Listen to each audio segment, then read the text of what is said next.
குழந்தைங்க ஸ்கூலுக்கு போயிட்டு வந்ததுமே ஃபஸ்ட்டு கேட்குற விஷயம், அம்மா என்ன சாப்பிட இருக்குது, என்ன ஸ்நாக்ஸ் இருக்குன்னு. ஸோ டெய்லி ஏதாவது ஒரு ஸ்நாக்ஸ் செய்ய வேண்டியது இருக்குது. ஸோ அதை கொஞ்சம் ஹெல்த்தியாக செய்யலாம், ரொம்ப ஈஸியாகவும் இருக்கும். நான் என்னோடய குழந்தைங்களுக்கு செய்கிற ஸ்நாக்ஸ் வந்து உங்கள் கூட நான் ஷேர் பண்ணியிருக்கிறேன். ஸோ இது வந்து நான் டெய்லி பண்ணுவேனானா இல்லை, வாரத்தில் 2லேருந்து 3 நாள் ஸ்நாக் பண்ணுவேன். இன்னும் 2 நாள் வந்து கஞ்சி ரெசிபி செஞ்சுருவேன். சோள குழிப்பணியாரம் பண்ணுறதுக்கு ஒரு அளவு கிளாஸ் வந்து எடுத்துக்கலாம். அதில் வந்து 3 கிளாஸ் வெள்ளை சோளம் எடுத்துருக்கிறேன். நெக்ஸ்ட்டு அதுலேயே 1 கிளாஸ் வந்து இட்லி அரிசி எடுத்துருக்கிறேன். நல்லா ஒரு 2லேருந்து 3 முறை நல்லா வாஷ் பண்ணிவிட்டு நல்ல தண்ணி ஊற்றி ஒரு 3லேருந்து 4 மணி நேரம் நல்லா ஊற விட்டுடலாம். இது கூடயே 1 ஸ்பூன் நீங்கள் வெந்தயமும் ஆட் பண்ணி ஊற வச்சுருங்க. நெக்ஸ்ட்டு வந்து நம்ம அரைக்கிறதுக்கு 1 மணி நேரத்துக்கு முன்னாடி நம்ம எந்த கிளாஸில் அளந்து எடுத்துருக்கோமோ அதே கிளாஸ்லேயே 1 கப் வந்து உளுந்து எடுத்துக்கலாம். உளுந்து வந்து நல்லா வாஷ் பண்ணிக்கோங்க. 1 டைம் வாஷ் பண்ணால் போதும், ரொம்ப அதிக நேரம் வந்து வாஷ் பண்ண வேண்டிய தேவையில்லை. இதை வந்து ஒரு 1/2 அன் ஹவர் வந்து வெளியே ஊற வச்சுட்டு 1/2 அன் ஹவர் ஃப்ரிட்ஜில் ஊற வச்சுருங்க. ஃப்ரிட்ஜில் ஊற வச்சு நம்ம எடுத்து அரைக்கும் போது நல்ல மாவு உங்களுக்கு பொங்கி வரும்.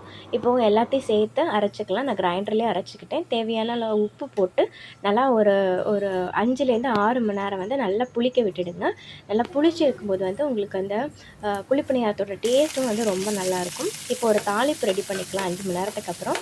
நெக்ஸ்ட்டு இப்போ வந்து கடுகு, கொஞ்சம் உளுத்தம்பருப்பு, கடலைப்பருப்பு, வெங்காயம், நெக்ஸ்ட்டு கருவேப்பிலை, உப்பு, பெருங்காயத்தூள் எல்லாத்தையும் போட்டு நல்லா தாளித்து எடுத்துடலாம். தாளித்து நல்லா பொன்னிறமாக சேர்ந்து வரும்போது நீங்கள் வந்து இப்போ நம்ம புளிச்ச மாவு கூட வந்து நல்லா மிக்ஸ் பண்ணிக்கலாம். உப்பு செக் பண்ணிக்கோங்க. நெக்ஸ்ட்டு இப்போ வந்து குழிப்பணியார கல்லை வந்து நல்லா சூடு பண்ணிக்கலாம். கல் நல்லா சூடானதும் எண்ணெய் ஊற்றிக்கோங்க. எண்ணெய் நல்லா சூடானதும் இப்போ நம்ம மாவு வந்து இதில் வந்து கொஞ்சம் கொஞ்சமாக ஊற்றிக்கலாம்.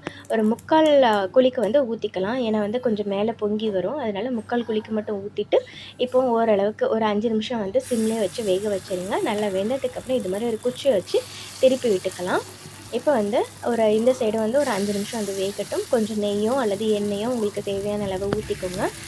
ஆக்சுவலாக அந்த கார குழிப்பு நேரத்துக்கு எண்ணெய் ஆட் பண்ணும்போது நல்லாயிருக்கும். இனிப்பு குழிப்பு நேரத்துக்கு வந்து நெய் ஆட் பண்ணும்போது நல்லாயிருக்கும். ஸோ எண்ணெயே ஊற்றிக்கலாம். நெக்ஸ்ட்டு வந்து நல்லா 2 சைடும் வெந்ததுக்கப்புறம் நீங்கள் இது மாதிரி எடுத்துக்கலாம். நல்ல ஒரு கிறிஸ்பியாக வெளியே உள்ளே வந்து நல்லா சாஃப்டாக ரொம்ப சூப்பராக இருக்கும். நல்லா ஹெல்தியான சோள குழிப்பணியாரம் ரொம்ப டேஸ்ட்டாக இருக்கும். ஆக்சுவலாக சிறுதானியத்திலேயே இந்த சோள குழிப்பணியாரம் வந்து ரொம்ப நல்லாயிருக்கும். கண்டிப்பாக ட்ரை பண்ணி பாருங்கள். இதே மாவுலேயே நீங்கள் இட்லியும் ஊற்றிக்கலாம். தாளிப்பு ரெடி பண்ணுறதுக்கு முன்னாடி சைடில் வந்து கொஞ்சம் மாவு எக்ஸ்ட்ரா எடுத்து வச்சுருந்தீங்கன்னா நீங்கள் இட்லி கூட ட்ரை பண்ணலாம். பட் சிறுதானியத்தில் இட்லி வந்து செய்யும்போது அந்தளவுக்கு குழந்தைங்க வந்து விருப்பப்பட்டு சாப்பிட மாட்டாங்க. பட் நீங்கள் இதே தோசையாக போட்டு கொடுத்தீங்கன்னா அது இன்னும் சூப்பராக இருக்கும். கண்டிப்பாக நீங்கள் ட்ரை பண்ணி பாருங்கள். ஆக்சுவலாக அது இட்லி ஊற்றும் போது ஒரு தட்டுக்கு மட்டும் ஊற்றி நானும் ஹஸ்பண்டும் எடுத்துப்போம். தோசை வந்து குழந்தைங்க நல்லா விருப்பப்பட்டு சாப்பிடுவாங்க. ஸோ தோசை வந்து யூஸ்வலாக சிறுதானியத்தில் போடும்போது நான் வந்து தோசை மேக் பண்ணி குழந்தைங்களுக்கு கொடுத்துருவேன். உங்களுக்கு சிறுதானிய தோசை ரெசிபீஸ் வேணும் அப்படின்னாலும் நீங்கள் கமெண்ட்டில் வந்து ஷேர் பண்ணுங்கள். கண்டிப்பாக நான் உங்களுக்கு வந்து வீடியோவை வந்து கொடுக்குறேன் நான். இப்போ நான் அதே மாவுலேயே வந்து கொஞ்சம் நான் இட்லியுமே ஊற்றிக்கிட்டேன். இட்லியுமே கொஞ்சம் வந்து டேஸ்ட் டிஃப்ரெண்ட்டாக தான் இருக்கும். நம்ம நார்மலாக சாப்பிட்ற இட்லியை விட கொஞ்சம் டேஸ்ட் டிஃப்ரெண்ட்டாக தான் இருக்கும். பட் ஒரு ஹெல்த்தியான இட்லி சாப்பிட்ணும் மார்னிங் நீங்கள் நினச்சிங்கன்னா கண்டிப்பாக இதை நீங்கள் ட்ரை பண்ணி பார்க்கலாம். ஸோ நெக்ஸ்ட்டாக மக்களே, இன்றைக்கி குழந்தைங்க எல்லாருக்கும் பிடிச்ச ஒரு சூப்பரான ஸ்நாக்ஸ் பொட்டேட்டோ சீஸ் பால்ஸ் இங்கே வீட்லேயே செஞ்சு கொடுக்கும்போது குழந்தைங்க ரொம்ப விருப்பப்பட்டு சாப்பிடுவாங்க. ரொம்ப ஹெல்த்தியும் கூட. இப்போ நான் தேவையான அளவு பொட்டேட்டோ எல்லாம் பாயில் பண்ணி வச்சுட்டேன். உப்பு, மஞ்சத்தூள், பெருங்காயத்தூள் போட்டு பாயில் பண்ணி எடுத்து வச்சுக்கிட்டு நல்லா மசிச்சு எடுத்துக்கோங்க. பொட்டேட்டோக்கு ஏற்ற மாதிரி ஒரு 6 ப்ரெட்டை வந்து நல்லா மிக்சியில் போட்டு கிரைண்ட் பண்ணி ப்ரெட் க்ரம் ரெடி பண்ணி வச்சாச்சு. இப்போ வெங்காயம், கொஞ்சம் கொத்தமல்லி, இஞ்சி, பூண்டு லைட்டாக துருவி வச்சுக்கிறேன். ஒரு எக் எடுத்துக்கோங்க. எக் வந்து டிப் பண்ணுறதுக்கான ப்ரொசீஜருக்காக தான். இப்போ நீங்கள் எக் ஆட் பண்ண இஷ்டம் இல்லைன்னா நீங்கள் மைதா மாவு அல்லது கோதுமை மாவு ஒரு திக்கான பேஸ்ட்டாக ரெடி பண்ணிக்கலாம். இப்போ பொட்டேட்டோ எல்லாம் மஸ்டாச்சு. இது கூட நம்ம வெங்காயம், கொத்தமல்லி, இப்போ கொஞ்சம் காரத்துக்காக ஒரு 1/2 ஸ்பூன் காஷ்மீரி மிளகாய்த்தூள் ஆட் பண்ணியிருக்கேன். நெக்ஸ்ட்டு 1/2 ஸ்பூன் மிளகுத்தூள் ஆட் பண்ணிக்கோங்க. இப்போது 2 ஸ்பூன் நீங்கள் கார்ன்ஃப்ளவர் மாவு வந்து ஆட் பண்ணிக்கோங்க. நெக்ஸ்ட்டு நம்ம மிக்சியில் கிரைண்ட் பண்ண ப்ரெட் க்ரம் எல்லாம் ஆட் பண்ணி நல்லா மசிச்சுக்கலாம். தேவையான அளவு உப்பும் ஆட் பண்ணிக்கலாம். ஏன்னா நம்ம பொட்டேட்டோலையும் கொஞ்சம் உப்பு ஆட் பண்ணியிருக்கோம். ஸோ செக் பண்ணிவிட்டு நீங்கள் உப்பு ஆட் பண்ணிக்கோங்க. நல்லா மசிச்சு இப்போ எடுத்து வச்சாச்சு. இப்போ டிப் பண்ணுறதுக்காக நான் எக்கை வந்து கொஞ்சம் அடித்து வச்சுக்கிறேன். இதில் நம்ம வந்து உப்பு ஆட் பண்ண வேண்டிய தேவையில்லை. ஏன்னா வந்து நெக்ஸ்ட்டு நம்ம ப்ரெட் க்ரமும் வந்து டிப் பண்ண போகிறோம். துருவின சீஸ் எடுத்துக்கலாம். நீங்கள் எந்த பிராண்ட் வேணாலும் எடுத்துக்கலாம். இது என்னோடய ஹஸ்பண்டோட ஃப்ரெண்ட் அப்ராட்லேருந்து வாங்கி கொடுத்தது. என்ன லாங்குவேஜில் இருக்குன்னு எனக்கு தெரியல, என்ன போட்டிருக்காங்கன்னு தெரியல. ஸோ உங்களுக்கு பிடிச்சமான பிராண்ட் எடுத்துக்கோங்க. இப்போ வந்து ஒரு பவுலில் எடுத்து வச்சுக்கிட்டேன். இப்போ நம்ம மசித்த பொட்டேட்டோவை வந்து நல்லா ஒரு பால் மாதிரி உருட்டிக்கலாம். கையில் கொஞ்சம் எண்ணெய் தடவிக்கோங்க. ஒட்டுற மாதிரி கன்சிஸ்டன்சியில் இருந்துச்சுன்னா. இப்போ பாருங்கள், இது மாதிரி ஒரு ரவுண்ட் ஷேப்பில் வச்சுட்டு சென்டரில் வந்து சீசஸ் எல்லாம் வச்சு ஃபில் பண்ணிடலாம். சீசஸ் வந்து வெளியே தெரியாத மாதிரி நீங்கள் வந்து ஃபில் பண்ணிக்கோங்க. ஏன்னா சீஸ் வந்து வெளியே வரும்போது உங்களுக்கு லைட்டாக அந்த பபுள்ஸ் மாதிரி வர மாதிரி ஆரம்பிச்சிடும் எண்ணெயில் போடும்போது. ஸோ சீஸ் வந்து வெளியே தெரியாத மாதிரி ஒரு பால் பிடிச்சிக்கோங்க. பாருங்கள், இப்போ சூப்பராக பால் பிடிச்சாச்சு. கையில் நீங்கள் எண்ணெய் கூட தடவிக்கலாம் ஒட்டுற மாதிரி இருந்துச்சுன்னா. இப்போ நம்ம நெக்ஸ்ட்டு எக்கில் வந்து டிப் பண்ணிக்கலாம்.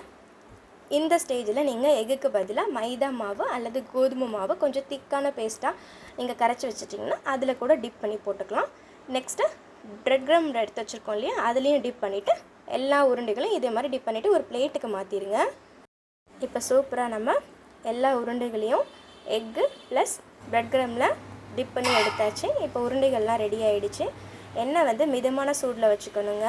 ஏன்னா ப்ரெட் க்ரம் வந்து சீக்கிரம் கருகிடும். ஸோ மிதமான சூடில் வச்சுட்டு நீங்கள் ஒவ்வொன்றா போட்டு எடுத்துக்கலாம். கொஞ்சம் பெரிய வானலாக இருந்ததுன்னா நீங்கள் ஒரு 2-3 கூட அட் அ டைமில் போட்டு எடுத்துக்கலாம்.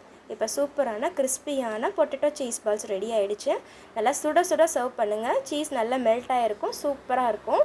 நீங்கள் கொஞ்சம் ஆறின மாதிரி சாப்பிட்டிங்கன்னா குழந்தைங்களுக்கு வந்து டைஜஸ்ட் ஆகிறதுக்கோ அல்லது வந்து அவங்கள சாப்பிடும்போது ரொம்ப கஷ்டப்படுவாங்க. ஸோ சூடாகவே நீங்கள் வந்து சர்வ் பண்ணிவிடுங்க. இப்போ பாருங்கள், சூப்பராக இருக்குது, பார்க்கவே சூப்பராக இருக்குது இல்லையா? உங்கள் குழந்தைங்களுக்கு செஞ்சு கொடுங்க, ரொம்ப விருப்பப்பட்டு சாப்பிடுவாங்க. நெக்ஸ்ட்டாக ஒரு ஹெல்த்தியான ஈவினிங் ஸ்நாக் தான். ஆயிலில் ஃப்ரை பண்ண ஐட்டம் எதுவும் ஈவினிங் ஸ்நாக்காக வேண்டாம்னு நினச்சிங்கன்னா நைட்டே வந்து நீங்கள் வேர்க்கடலை ஊற வச்சுக்கோங்க. ஒரு 8 மணி நேரம் ஊறினா போதும். ஸோ மார்னிங் குழந்தைங்கள ஸ்கூலுக்கு அனுப்பிட்டு கூட நீங்கள் ஊற வச்சுக்கலாம். அவங்க ஒரு 4 மணிக்கு வரும்போது கரெக்டாக இருக்கும். இப்போ நம்ம ஊற வச்ச வேர்க்கடலையை வந்து நல்லா வேக வச்சு உப்பு போட்டு வேக வச்சு எடுத்து வச்சுக்கலாம். இப்போ நல்லா வந்து ட்ரை பண்ணிக்கலாம். இது கூட கொஞ்சம் நீங்கள் கேரட், மாங்காய், வெங்காயம், தக்காளி, நெக்ஸ்ட்டு லெமன், பெப்பர், கொஞ்சம் வந்து மசாலாக்காக சாட் மசாலா எல்லாம் ஆட் பண்ணி நீங்கள் தேங்காய் எல்லாம் போட்டு கொடுக்கும்போது குழந்தைங்க இன்னும் கொஞ்சம் விருப்பப்பட்டு சாப்பிடுவாங்க. ஒரு நல்ல ஒரு சாலடாக வந்து கிடைக்கும். நார்மலாக நிறைய குழந்தைங்க வந்து வேர்க்கடலையை வந்து வேக வச்சு கொடுக்கும்போது வந்து சாப்பிட மாட்டாங்க. பட் இப்போ வந்து இது மாதிரி நீங்கள் கொஞ்சம் மாங்காய் எல்லாம் போட்டு நீங்கள் ட்ரை பண்ணி பாருங்கள், கண்டிப்பாக சாப்பிடுவாங்க. என்னோடய பசங்க ஃபஸ்ட்டு வந்து இந்த சுண்டல் ரெசிபிஸ்லாம் சாப்பிட ரொம்ப கஷ்டப்படுவாங்க. பட் வந்து அவங்களுக்கு கொஞ்சம் கொஞ்சமாகவே கொடுத்து பழகிட்டேன் நான். முன்னாடிலாம் வந்து ஒரு 2-3 சாப்பிட்டுட்டு ஓடிடுவாங்க. மற்றபடி கிரேவியெல்லாம் செய்யும்போது நான் கொஞ்சம் கிரைண்ட் பண்ணிவிடுவேன். ஏன்னா வந்து கரெக்டாக அதில் மட்டும் தான் தூக்கி வெளியே வச்சுருவாங்க. அதனால் கொஞ்சம் கிரைண்ட் பண்ணி கொடுத்துருவேன் நான். சரி, கிரைண்ட் பண்ண மூலமாக அந்த கிரேவியில் வந்து கொஞ்சம் அவங்களுக்கு ஸ்ட்ரென்த் கிடைக்கும் அப்படின்னு சொல்லிட்டு.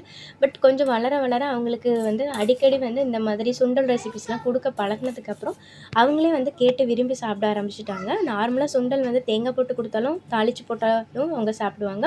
அல்லது இந்த மாதிரி சாலட் மாதிரி செஞ்சு கொடுத்தாலும் சாப்பிடுவாங்க. இதுக்கு ஏற்ற மாதிரி நீங்கள் உப்பு, நெக்ஸ்ட் வந்து லெமன் எல்லாம் போட்டு கூட நீங்கள் ட்ரை பண்ணி பார்க்கலாம். நெக்ஸ்ட்டாக நம்ம வீட்டிலேயே எப்படி ஹோம்மேட் சாக்லேட் செய்யலாம்னு சொல்லி பார்க்கலாம். இது ரொம்ப ரொம்ப ஈஸியான மெத்தடுங்க. ஸோ கண்டிப்பாக ட்ரை பண்ணி பாருங்கள். ஸோ சாக்லேட் கூட குழந்தைங்களுக்கு ஹெல்தி தான். பட் எந்தளவுக்கு அவங்க லிமிட்டாக சாப்பிட்றாங்களோ அந்தளவுக்கு வந்து ரொம்ப நல்லது. அதுவும் ஹோம்மேடாக செஞ்சு கொடுக்கும்போது இன்னும் நல்லா ஹெல்த்தியாக இருக்கும். வாங்க அதையும் எப்படி செய்யலாம்னு பார்த்துடலாம். அதுக்கு இப்போ நம்ம 1/4 கப் கொக்கோ பவுடர் எடுத்துக்கலாம். அந்த மிக்ஸி ஜாரில் ஆட் பண்ணிக்கலாம். நீங்கள் கொக்கோ பவுடர் இல்லைன்னா சாக்லேட் பவுடர் இருக்கும், அது கூட நீங்கள் ஆட் பண்ணிக்கலாம். இப்போ 1/4 கப் வந்து நாட்டு சக்கரை ஆட் பண்ணிக்கலாம். கொஞ்சம் சுகர் எக்ஸ்ட்ரா சாப்பிடுவாங்கன்னா இன்னும் கொஞ்சம் வந்து ஒரு 2 ஸ்பூன் போல் இன்க்ரீஸ் பண்ணிக்கோங்க.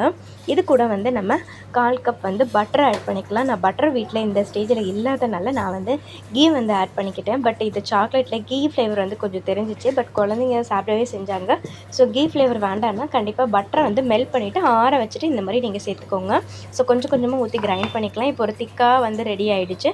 இதை வந்து நம்ம சாக்லேட் மோல்டு இருந்துச்சு அப்படின்னா, சிலிக்கான் மோல்டு இருந்துச்சுன்னா அதில் வந்து இந்த மாதிரி நீங்கள் ஊற்றி வச்சுக்கலாங்க. ஸோ இது வந்து திக்காக கொஞ்சம் நீங்கள் லிக்விடாக இருந்தாலும் பரவாயில்லை. இந்த மாதிரி ஊற்றிட்டு நீங்கள் ஃப்ரீஸ் பண்ணும்போது உங்களுக்கு கரெக்டாகவே வந்துடும். ஸோ பட்டர் இன்னி கொஞ்சம் எக்ஸ்ட்ரா ஆட் பண்ணால் கூட கொஞ்சம் லிக்விடாக இருந்தால் கூட கொஞ்சம் கவலைப்படாமல் இந்த மாதிரி ஊற்றி வச்சுட்டு ஃப்ரீஸ் பண்ணிக்கலாம். ஜஸ்ட்டு 1 hour மட்டும் நீங்கள் ஃப்ரீஸ் பண்ணி வச்சுக்கிட்டாலே போதும். நீங்கள் மிக்ஸ் பண்ணும்போது இது கூட நட்ஸ் போட்டு மிக்ஸ் பண்ணிக்கலாம். நான் அந்த ஸ்டேஜில் வந்து மிக்ஸ் பண்ணலை. இது மாதிரி கட் பண்ணி மேலே வந்து கொஞ்சம் ஆட் பண்ணிக்கிட்டேன். ஸோ இந்த மாதிரி பார்க்கும்போது குழந்தைங்களுக்கு கொஞ்சம் அந்த சாக்லேட் கலரும் இந்த நட்ஸ் கலரும் இருக்கனால கொஞ்சம் பார்க்க நல்லாயிருக்குங்கிற மாதிரி நான் வந்து ஆட் பண்ணிக்கிட்டேன், மேலே வந்து ஆட் பண்ணிக்கிட்டேன். ஸோ இப்போ வந்து நம்ம 1 hour வந்து ஃப்ரீஸ் பண்ணி எடுத்துக்கலாம். அவ்வளோதான், ரொம்ப ஈஸியான ஹோம்மேட் சாக்லேட் வீட்லேயே வந்து ரெடி பண்ணிடலாங்க. ஸோ இது வந்து ரொம்ப ரொம்ப சிம்பிளாக இருக்கும். கண்டிப்பாக வீட்டில் வந்து ட்ரை பண்ணி பாருங்கள். இதை வந்து இன்னொரு மெத்தட்லேயும் நம்மள செய்யலாம். கொக்கோ பவுடர் வந்து ஒரு பவுலில் வச்சுட்டு அடுப்பில் வந்து வச்சுக்கோங்க. அதில் வந்து பட்டரை நீங்கள் ஆட் பண்ணிவிட்டு நெக்ஸ்ட் அதை நல்லா மெல்ட் பண்ணிக்கலாம். அந்த மாதிரியும் பண்ணிக்கலாம். பட் அதை விட வந்து இது மாதிரி ரொம்ப சிம்பிளாகவே செஞ்சிடலாம். ஸோ அந்த மாதிரி மெத்தட் கூட நான் இன்னொரு டைம் வந்து ட்ரை பண்ணி காமிக்கிறேன். இப்போ இன்னொரு சாக்லேட் மோல்டில் பார் மாதிரி இருக்கிற டைப்பில் வந்து நான் ஊற்றி வச்சுக்கிறேன். இது மாதிரி நீங்கள் ஷேப்பாக வந்து நீங்கள் ஊற்றிட்டு நல்லா வந்து டேப் பண்ணிக்கோங்க. இந்த பபிள்ஸ் இருந்தால் கூட ரிலீஸ் ஆகிடும். இப்போ 1 ஹவர் வந்து நம்ம ஃப்ரீஸ் பண்ணிக்கலாம். 1 ஹவருக்கு அப்புறம் நம்ம எடுத்துட்டோம்னா நல்லா உங்களுக்கு சூப்பராக ட்ரை ஆகி கிடச்சிருக்கும். ஒரு சூப்பரான சாக்லேட் வந்து வீட்லேயே செஞ்சிடலாம். குட்டீஸுங்கெல்லாம் விருப்பப்பட்டு சாப்பிடுவாங்க. இதை நீங்கள் நல்லா டீமோல்ட் பண்ணிவிட்டு நீங்கள் ஒரு பாக்ஸில் ஸ்டோர் பண்ணி ஃப்ரிட்ஜில் வந்து வச்சுக்கலாங்க. ஸோ மெல்ட் ஆகாமல் இருக்கிறதுக்காக. ஸோ இந்த மாதிரி கூட நீங்கள் வீட்டு குழந்தைங்களுக்கு இந்த சம்மர் டைமில் வந்து ட்ரை பண்ணி பாருங்கள். இப்போ இந்த மாதிரி ரெயின் சீசன்லலாம் நீங்கள் கொடுக்கும்போது என்னென்னா ஃப்ரிட்ஜில் வச்சு வந்து எடுத்து கொடுக்க முடியாது. பட் வெளியில் வச்சுருந்தாலும் ஒரு ஒன் டேயில் மெல்ட் ஆகாது இந்த ஸ்டேஜில். பட் இருந்தாலும் நீங்கள் வந்து ஃப்ரிட்ஜில் வச்சுருந்திங்கன்னா உங்களுக்கு நிறைய நாள் இருக்கும். ஸோ அதே ஷேப்லேயே இருக்கும். அதனால் வந்து இந்த மாதிரிலாம் கூட கொஞ்சம் நீங்கள் அந்த சம்மர் டைமில் வந்து கண்டிப்பாக செஞ்சு பாருங்கள். பட் ஒரு ஐடியாக்காக நான் ஏற்கனவே எடுத்து வச்சிருந்த வீடியோ எல்லாமே உங்களுக்கு நான் இந்த டைமில் அந்த ஷேர் பண்ணிட்டேன். ஸோ இந்த மாதிரி கூட நீங்கள் ட்ரை பண்ணி பார்க்கலாம். ஸோ கண்டிப்பாக நீங்கள் ட்ரை பண்ணி பார்த்துட்டு எப்படி இருந்ததுன்னு மறக்காமல் எனக்கு வீடியோவில் வந்து கமெண்ட் பண்ணுங்கள். ஸோ நம்ம வீடியோஸ் எல்லாமே குட்டீஸுங்க வீட்டில் இருந்தாங்கன்னா கண்டிப்பாக யூஸ்ஃபுல்லாக இருக்கும். நான் நம்மளோட வீடியோவில் வந்து ஷேர் பண்ணியிருக்கிற விஷயம் எல்லாமே நான் குட்டீஸுங்களுக்கு என்னென்ன செஞ்சு கொடுக்குறேன் அதை தான் உங்கள் கூட நான் ஷேர் பண்ணியிருக்கிறேன். நெக்ஸ்ட்டாக ரோட்டு கடை பட்டாணி மசாலா. ரொம்ப பிடிக்கிற பட்டாணி மசாலாவை வீட்லேயே ரொம்ப ஹெல்த்தியான முறையில் பண்ணலாமா? இப்போ நைட்டே 1 கப் பட்டாணி எடுத்து ஊற வச்சாச்சு. மார்னிங் லைட்டாக உப்பு மஞ்சத்தூள் போட்டு ஒரு 5 விசிலுக்கு நல்லா வேக வச்சு எடுத்துடலாம். நைட்டே ஊற வச்சனால 5-6 விசில்லையே நல்லா வெந்துருங்க. சைடில் இருக்கட்டும். நெக்ஸ்ட்டு இப்போ நான் ஒரு பெரிய வெங்காயம் 2 தக்காளி ஆட் பண்ணியிருக்கிறேன். நெக்ஸ்ட்டு 2 பச்சை மிளகா, கொஞ்சமாக ஒரு சின்ன துண்டு இஞ்சியை நல்லா பீல் பண்ணிவிட்டு ஆட் பண்ணிக்கலாம். ஒரு 5லேருந்து 6 பூண்டு எடுத்தாச்சு. அதையும் நம்ம மிக்ஸி ஜாரில் ஆட் பண்ணிக்கலாம். இப்போ இதை நல்லா கிரைண்ட் பண்ணிவிட்டு ஒரு பேஸ்ட்டாக மாற்றி சைடில் வச்சிடலாம். இப்போ பாருங்கள் பட்டாணி நல்லா வந்தாச்சு. பாருங்கள் கை வச்சு மசிச்சு பாருங்கள், சூப்பராக வெந்துடுச்சு. இது நீங்கள் வந்து ஒயிட் பட்டாணிலையும் செய்யலாம், அதுவும் சூப்பராக இருக்குங்க. இது சைடில் இருக்கட்டும். இந்த பட்டாணி தண்ணி கூட நம்ம யூஸ் பண்ணிக்கலாம். இப்போது ஒரு பேனில் 2 ஸ்பூன் எண்ணெய் ஆட் பண்ணிக்கோங்க. நெக்ஸ்ட்டு கொஞ்சமாக கடுகு, கொஞ்சம் ஜீரகம், கொஞ்சம் சோம்பு ஆட் பண்ணிக்கோங்க. ஒரு 1/4 ஸ்பூனுக்கு நான் ஆட் பண்ணியிருக்கிறேன் ஜீரகமும் சோம்பும். நல்லா பொரிஞ்சு வர ஸ்டேஜில் கொஞ்சம் கருவேப்பிலை ஆட் பண்ணிவிட்டு நம்ம கிரைண்ட் பண்ண வெங்காயம் தக்காளி பேஸ்ட்டை இது கூட நல்லா மிக்ஸ் பண்ணிக்கலாங்க. நம்ம ராவாக அரைச்சிருக்கனால அந்த ரா ஸ்மெல் எல்லாம் போகிற வர எண்ணெயிலேயே நல்லா வதக்கி விட்டுடுங்க. எண்ணெய் பிரிஞ்சு வர ஸ்டேஜ் வர நல்லா வதக்கி விட்டுங்க. அப்போ தான் சூப்பராக இருக்கும் டேஸ்ட்டு. உங்களுக்கு ரா ஸ்மெல்லும் தெரியாமல் இருக்கும். இதுக்காக தேவையான அளவு நான் ஒரு ஸ்பூன் உப்பு ஆட் பண்ணிக்கிறேன். ஏன்னா நம்ம பட்டாணி வேக வைக்கும் போதும் கொஞ்சம் உப்பு ஆட் பண்ணிக்கிறோம். ஸோ கொஞ்சமாக உப்பு ஆட் பண்ணிவிட்டு செக் பண்ணிவிட்டு நெக்ஸ்ட்டு நம்ம தேவைப்பட்டுச்சுன்னா ஆட் பண்ணிக்கலாம். பாருங்கள் நல்லா மிக்ஸ் ஆகிடுச்சு, கலரும் சேஞ்ச் ஆகிடுச்சு, எண்ணெயும் லைட்டாக பிரிஞ்சு வர ஆரம்பிச்சாச்சு. இந்த ஸ்டேஜில் நம்ம மசாலா பொருட்கள் ஆட் பண்ணிக்கலாம். ஒரு பிஞ்சுக்கு மஞ்சள் தூள் ஆட் பண்ணிக்கோங்க. நெக்ஸ்ட்டு 1 ஸ்பூன் காஞ்ச மிளகாய் தூள் ஆட் பண்ணிக்கலாம். 1 ஸ்பூன் தனியாத்தூள், 1/2 ஸ்பூனுக்கு கரம் மசாலா ஆட் பண்ணிக்கலாம். நல்லா மசாலா எல்லாம் மிக்ஸ் ஆகட்டும். மசாலாவோட ரா ஸ்மெல்லும் போகிற வரை நல்லா வதக்கி விட்டுடுங்க. இது மாதிரி நீங்கள் வீட்டில் கண்டிப்பாக ஈவினிங்காக உங்கள் குழந்தைங்களுக்கு வீட்டில் இருக்கிறவங்களுக்கு செஞ்சு கொடுங்க. ரொம்ப விருப்பப்பட்டு சாப்பிடுவாங்கங்க. நம்ம ரோட் சைடில் எல்லாருமே அடிக்ட். ரோட் சைடு மசாலா எல்லாமே சூப்பராக இருக்கும். ஆனால் வந்து நம்ம வீட்டில் செய்யும்போது இன்னும் ஹெல்த்தியும் கூட. கண்டிப்பாக ட்ரை பண்ணுங்கள் மக்களே. இப்போ நான் மசாலாவோட ரா ஸ்மெல் எல்லாம் போயாச்சு. இந்த ஸ்டேஜில் கொஞ்சமாக பட்டாணி தண்ணி ஆட் பண்ணிக்கிறேன். பட்டாணி வேக வைக்கும் போது நான் 1 கிளாஸ்க்கு தண்ணி ஆட் பண்ணேன். ஸோ அந்த தண்ணியை நான் இது கூட ஆட் பண்ணிக்கிறேன். நமக்கு எப்படியும் கிரேவி வந்து திக்காக தான் வரும். ஸோ அதுக்கேற்ற மாதிரி நம்ம கொஞ்சமாக பாயில் பண்ணி எடுத்துக்கலாம். இப்போ பாருங்கள் மசாலாலாம் நல்லா மிக்ஸ் ஆகியாச்சு. இது வந்து ஒரு 5 மினிட்ஸ்லேருந்து 10 மினிட்ஸ் சிம்லேயே இருந்து நல்லா வெந்து வரட்டும்.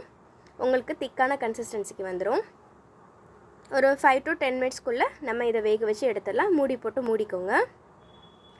இப்போ ஒரு 8 to 10 மினிட்ஸ்க்குள்ளே நம்ம இந்த பட்டாணி வேக வச்சிருந்தோம்லே அதையும் லைட்டாக மசிச்சு எடுத்துக்கலாம். உங்களுக்கு ஸ்மாஷர் இருந்துச்சுன்னா ஈஸியாக மசிச்சுக்கலாம். ஏன்னா நல்லா வெந்துடுச்சு. இப்போ பாருங்கள் எல்லாத்தையும் மசிக்க வேண்டாம், கொஞ்சமாக மசிச்சுட்டு கொஞ்சம் பட்டாணி இருந்தாலும் பரவாயில்ல. ஏன்னா நீங்கள் மிக்சியில் அரைக்கும் போது எல்லாமே கிரைண்ட் ஆகிடும். அதனால நல்லா ஸ்மாஷர் வச்சு நல்லா ஸ்மாஷ் பண்ணிக்கோங்க. இப்போது ஸ்மாஷ் பண்ண பட்டாணி எல்லாம் நம்ம இந்த கிரேவியோட மிக்ஸ் பண்ணி கொஞ்சமாக தண்ணி வேணால் ஆட் பண்ணிக்கலாம். பட்டாணி தண்ணி இருந்தால் அதையும் கொஞ்சம் ஆட் பண்ணிவிட்டு நீங்கள் ஒரு 2 to 3 மினிட்ஸ்க்கு சிம்லேயே வச்சு நல்லா கொதிக்க விட்டுடுங்க. 2 மினிட்ஸ்க்கு அப்புறமா ஃப்ளேவருக்காக கொஞ்சம் கொத்தமல்லி தழை தூவிக்கலாம். இப்போ நல்லா திக்கானதும் நம்ம ஒரு பிளேட்டுக்கு மாற்றிக்கலாம்.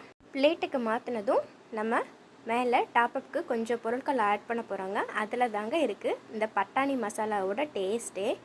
ரோட்டுக்கடலைலாம் நமக்கு குட்டி குட்டியாக கட் பண்ணி வச்ச ஆனியன், நெக்ஸ்ட்டு கொஞ்சம் கார்ன்ஃப்ளேக்ஸ், கொஞ்சமாக பூரி ஏதாவது இருந்துச்சுன்னா, குட்டி குட்டி பூரி இருந்தால் கூட அதை நீங்கள் கொஞ்சமாக ஃப்ரை பண்ணிவிட்டு நீங்கள் அதையும் கொஞ்சம் உடச்சி மேலே ஆட் பண்ணிக்கலாம்.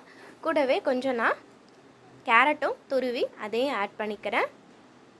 இது மாதிரி பூரி வந்து நீங்கள் இன்ஸ்டண்ட்டாக சூப்பர் மார்க்கெட்டெல்லாம் கிடைக்கும். அது மாதிரி நீங்கள் வாங்கி வச்சுக்கிட்டிங்கன்னா நீங்கள் பானிபூரி கூட குழந்தைங்களுக்கு கேட்கும் போதெல்லாம் செஞ்சு கொடுக்கலாம். இது மாதிரி கொஞ்சம் கார்ன்ஃப்ளேக்ஸ், பூரி, குட்டி குட்டியாக சாப் பண்ண ஆனியன், கேரட்டு, கொஞ்சமாக கொத்தமல்லி தழை போட்டு சேர்த்து வச்சு ஒரு ஸ்பூன் எடுத்து சாப்பிட்டு பாருங்கள். அவ்வளோ சூப்பராக இருக்குங்க.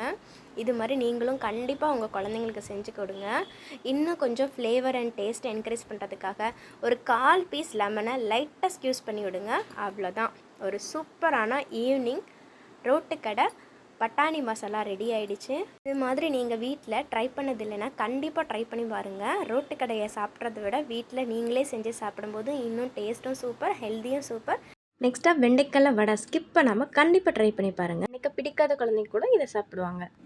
வடை ட்ரை பண்ணி பார்த்ததுலன்னா கண்டிப்பாக ட்ரை பண்ணி பாருங்கள். ரொம்ப ரொம்ப டேஸ்ட்டு சூப்பராக இருக்கும்.